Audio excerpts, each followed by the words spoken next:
Hello, happy Sunday. Happy, wonderful Sunday. I hope everyone has had a blessed weekend and I wish you all a wonderful week ahead. If you're new, my name is Dr. Olivia. I'm a consultant in the NHS in the UK and I talk about life as an international medical graduate in the UK. So today's video is a little bit different. A few videos ago, I talked about basically checking in with yourself and trying to help take care of yourself when you come to a different country. And in that video, we mainly spoke about mental health. It started off with a discussion around a young lady who'd had hypertension and a brain bleed and then came to the UK. But we didn't delve very much into the physical aspects. Okay, so today I thought I'd go back and talk about some of the conditions that are very common within immigrants in the UK. And part of the reason why I'm also doing this video today is that I had a teaching session with the nursing staff that I work with on Friday. And we mainly talked about medical conditions of patients on the ward and how to help manage those conditions. But then, as expected, some persons started asking questions about more general medical issues. And a lot of the nurses that I work with do also come from an international background. So it's not uncommon that persons may have conditions that may not be as prevalent amongst other persons in the UK. I worked in general internal medicine for about 5 to 6 years. I did the core medical training, which is the basic foundation training that you need to do before you choose a higher specialty training program. And I also worked in A&E, so accident and emergency, the emergency department, for about 1.5 years. So I saw a lot of these patients coming in and just being aware of the ailments that are more prevalent within certain communities is important. So in certain other communities, for example, in Ashkenazi Jews, I remember in medical school, it was just one of those things that kept propping up with regards to rare genetic conditions. And you just had to be aware that if somebody's from that background, they may have this particular condition, which in other populations is quite rare. Okay, if you are in temperate climates, colder countries, certain conditions like multiple sclerosis will be more common. Whereas if you are from or you work in countries around the equator, that is not the case. If you come from a pure Caucasian background, genetically, again, you may be predisposed to things that others are not, like cystic fibrosis. I know that we spoke about it briefly in one of the previous videos as it relates to a brain bleed in that particular case. However, just to revisit it as a whole, I'll go through just some thoughts about hypertension, okay? Now, hypertension is more common in Black people. One of the thoughts around why that is that Black people may be more sensitive to salt and the effects of salt, okay?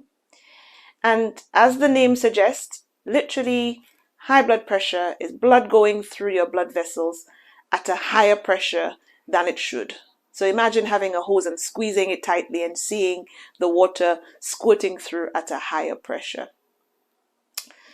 And that is dangerous because, we mentioned, it can cause damage to the walls of the blood vessels, okay? And that may predispose you to having strokes. One of the strokes being that the blood vessels can rupture and cause a bleed. The other type of stroke, an ischemic stroke or an infarct, is where the blood vessel gets blocked. So because the wall is thickened and damaged, it becomes more narrow and blood is less likely to flow through very freely.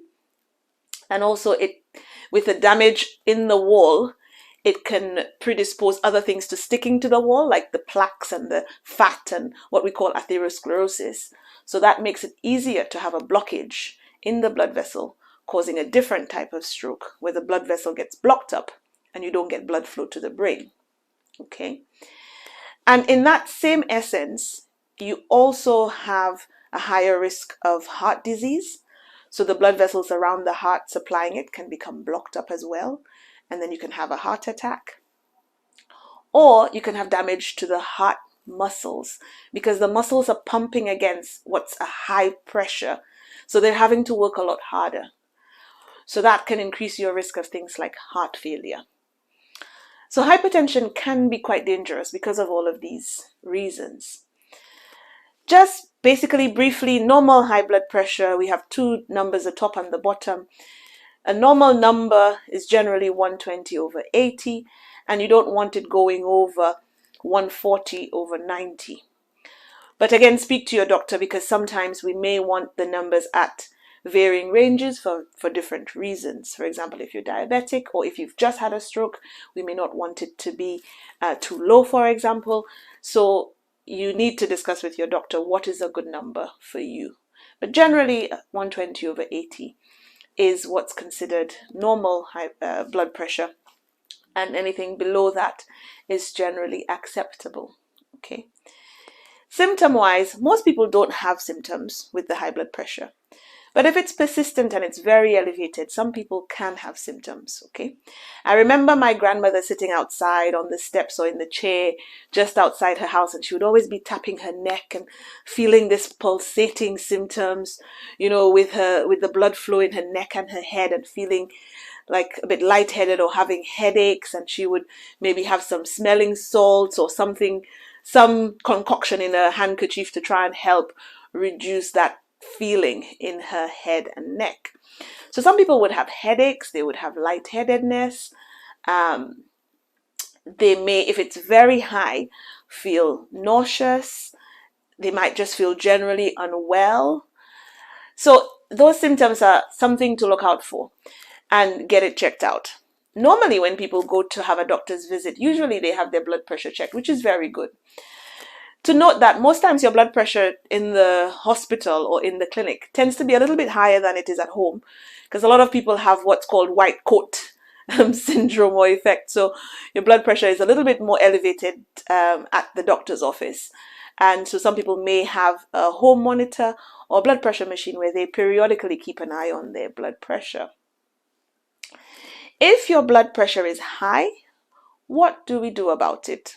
What can you do about it? Simplest thing, dietary changes. So cutting out salts or changing the type of salts that you use. Instead of using salt that has sodium, which is the majority of the salt that is sold, people can use salts with potassium instead as another alternative. And increasing their water intake, fiber intake, and regular fruit and vegetable intake. Sometimes, however, some persons do need medication to help manage their blood pressure. And in the Afro-Caribbean community, we respond differently to medications. So there is a chart from the UK NICE guidelines, and I'll put it up as well, that if you are from an Afro-Caribbean community background, then you may be started on a different medication called a calcium channel blocker, as opposed to some of the other medications that may be more commonly used.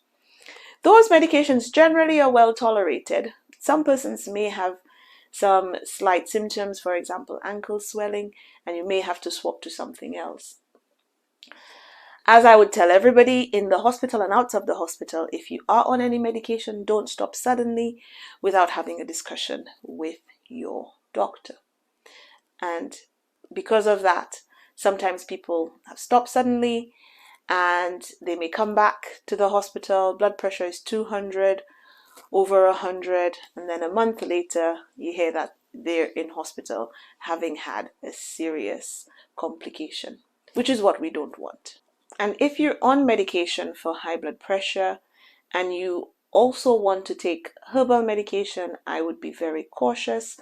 Double check with your doctor or pharmacist so that they can have a look at the interactions between different medications, but also with medication and herbal supplements, because everything is made up of a chemical and the chemicals can interact. Okay, so just be wary, just be careful, because all medications are broken down usually by either the liver or the kidney, and you don't want to end up in a situation or a position whereby your kidney is being overworked, your liver is being overworked, or that two things may be interacting and causing you unwanted side effects.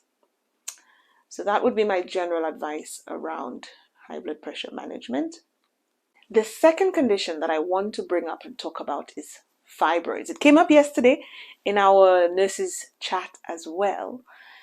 The reason I'm bringing it up is because it's much more common in Black women when compared to anyone outside of the Black community.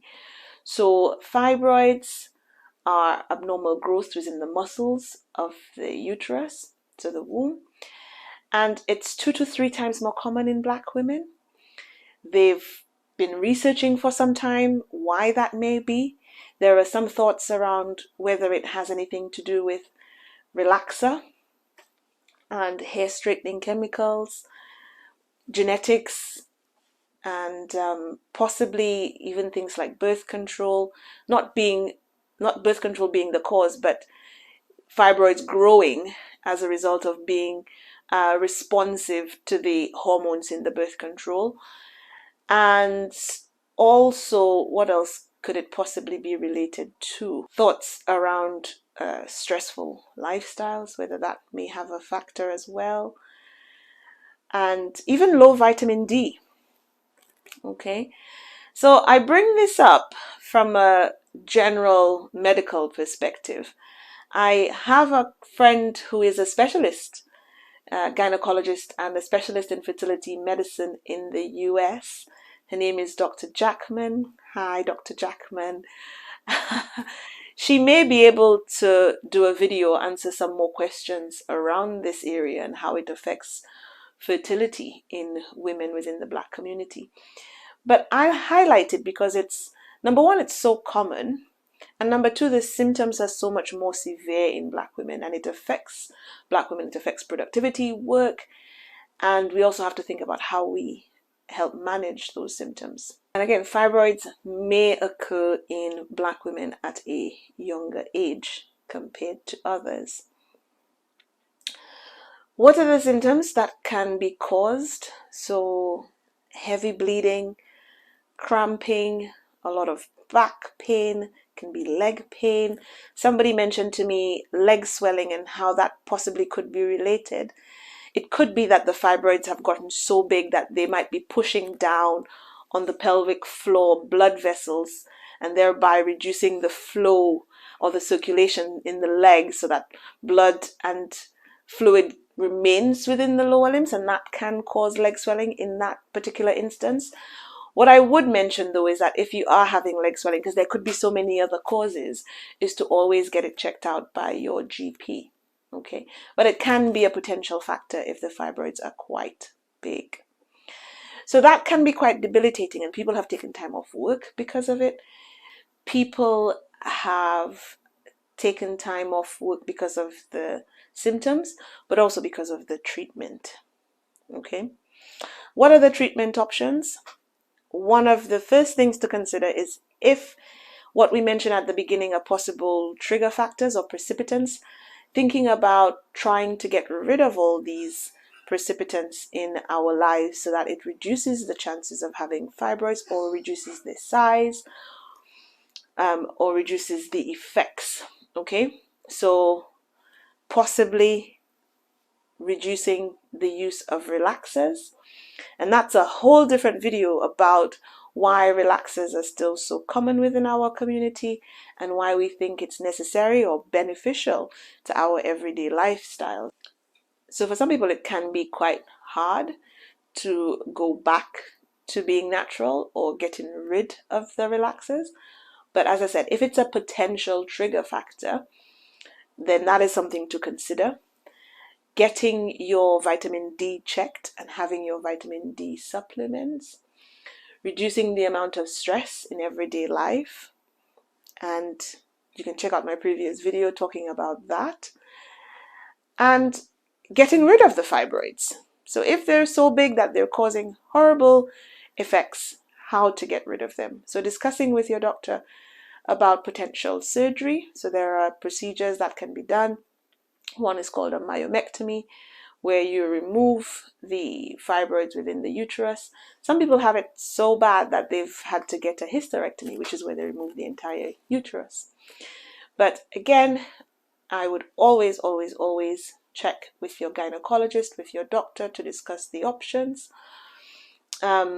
one of the things actually we mentioned at the beginning of this is about being on birth control. So some people are on birth control because of the symptoms of the fibroid. So with the heavy bleeding, cramping, to reduce that, some people take birth control to help minimize the symptoms.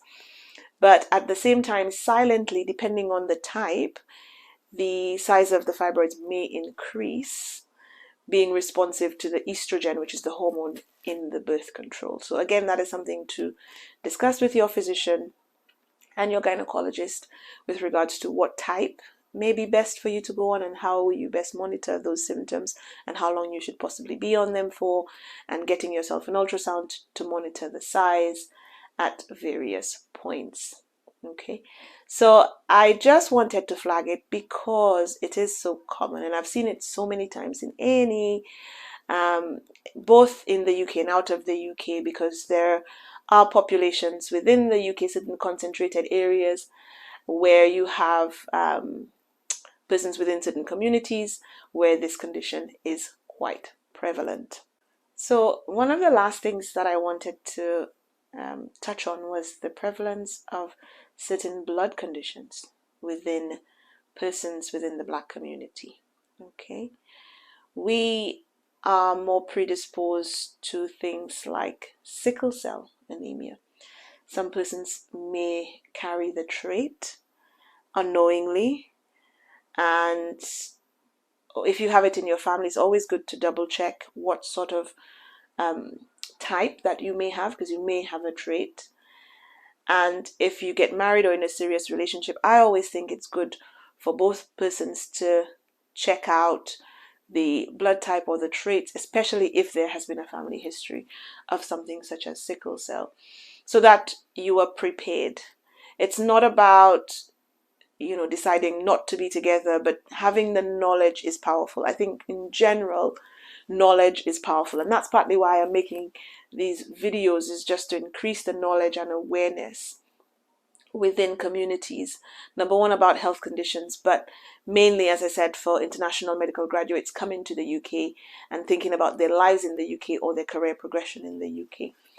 So if you have sickle cell anemia trait or sickle cell, very important to think about being in the UK, because precipitating factors for sickle cell crises include things like cold and stressful lifestyle and doing a lot of strenuous activity. So that's something to take into as a serious consideration. But for those of you who may not know, sickle cell is the abnormal formation of the red blood cell, which is what carries the oxygen around in our body. And it came about, or the contribution to the changes in the cells was partly because of a protective factor against diseases such as malaria, that the malaria couldn't grow and replicate so much in those types of cells. And if people have had traits, then they may be better off. But if they have full-blown sickle cell, actually overall the benefit, the risks outweigh the benefit with regards to general illness. So what happens in sickle cell is that the bloods are formed in a sickle shape, and because of that, they're more likely to get stuck and blocked within the blood vessels, and then you get a lot of the symptoms from sickle cell anemia. You get painful crises, swollen arms and legs, feeling tired, jaundice, and treatment of that includes drinking as much water as possible to try and help with the free-flowing blood. Some persons may require prophylactic antibiotics because they may not be able to fight certain infections because of damage to an organ called the spleen, and dietary involvement as well, always keeping a healthy diet. So it tends to be, the general advice that we give for general medical conditions would be followed. But there are also some significant things that should be taken into account that specifically are related to sickle cell anemia and crises. If somebody is having a sickle cell crisis, for example, some children may be predisposed to what's called priapism, where the blood cells in the flow to the penis is blocked, and so they get horrible, painful, unwanted erections, and that blood flow may be blocked in different areas, and they do require a significant amount of pain relief at times. Sometimes people may think, oh, it may be somebody coming to hospital complaining of pain, and they may be having drug-seeking behavior, or it may be out of proportion to what we think is going on with them. They do need the pain relief. So if you're a family relative, or if you're a medical person looking after somebody with sickle cell, it is very challenging, but pain relief is very important in persons going through these crises.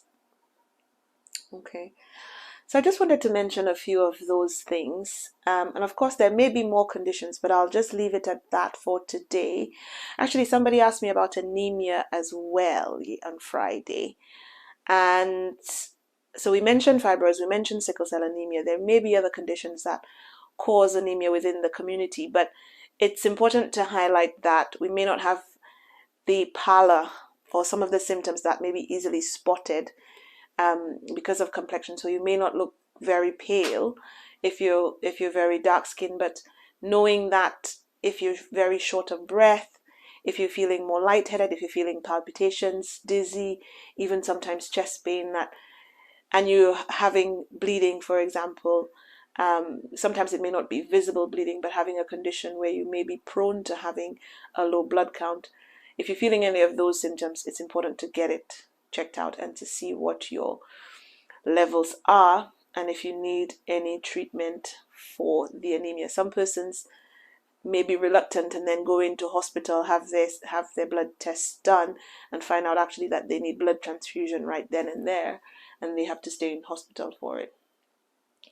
So it's a lot of things to consider, and medical symptoms and medical situations are never easy to handle, both as the patient, relative, and as the medical practitioner. But we're all doing as much as we can to try and help each other out. That's the least that we can do in helping somebody to find some enjoyment or some fulfillment out of their existence in this crazy, crazy world.